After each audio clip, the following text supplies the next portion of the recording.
Я, в принципе, ничего нового не придумал, я все так же присоединился к этим всем стримам, проводил стримы в этих массовых облавах, в любых каких-то обысках, возле судов. Я посещал практически все суды, я и мой отец, ну и, в принципе, и Ролан не пропускал по возможности, связанные даже с моряками нашими. И я Каракашеву тоже старался посещать, так как поддержка все равно нужна, и его тоже преследуют там по политической статье, которую он, в принципе, не совершал.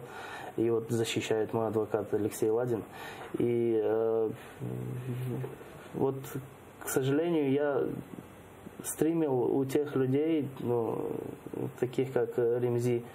Ну, это люди, я считаю, это люди с большой буквы. Это те люди, которые, даже нуждаясь, его семья сама нуждалась в какой-то поддержке, какой-то материальной и моральной, но он бросал все и бежал, чтобы помочь семьям тех политузников, которые сейчас, детям тех ребят, которые сейчас в СИЗО, кто-то в Ростове, кто-то в Симферополе находится.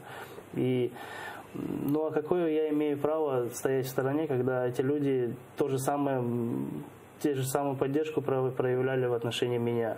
Когда они приезжали ко мне домой, это Сервераха, они приезжали домой и хотя бы морально поддерживали моих родителей. И какое я имею право стоять в стороне и об этом просто не говорить. И, в принципе, мне удалось, вот именно конкретно 27 числа, мне удалось заснять там очень много интересной информации, связанной именно конкретно с этой облавой. Это на кукурузном поле, там, где, в принципе, эти так называемые правоохранительные органы позволяли себе очень многое. Они вырывались просто в дома, там, где отсутствовали хозяева, ломали там двери и вели себя безнаказанно. Они чувствуют безнаказанность, это, в принципе, понятно. И они врывались в дома, ломали двери в отсутствие хозяевов. Потом мы дождались этих хозяевов.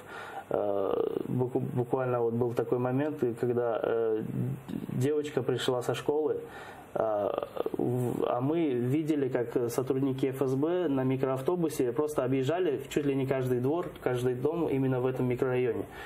И мы просто следовали за ними. И обнаружили то, что в одном из домов просто снесена дверь, металлическая дверь, она просто сломана. Я не знаю, чем они его ломали.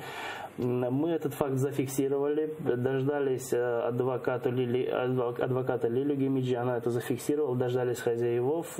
Отец этой девочки, по-моему, хозяин этого дома, об этом заявил, в принципе, ну, сами понимаете, там действовали сотрудники ФСБ, эти заявления дальше там стола, я не знаю, участкового, я думаю, не пошла.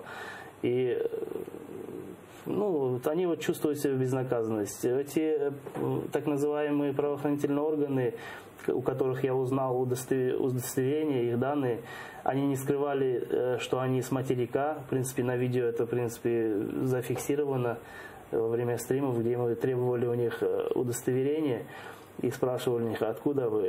И они говорили, что с Краснодара.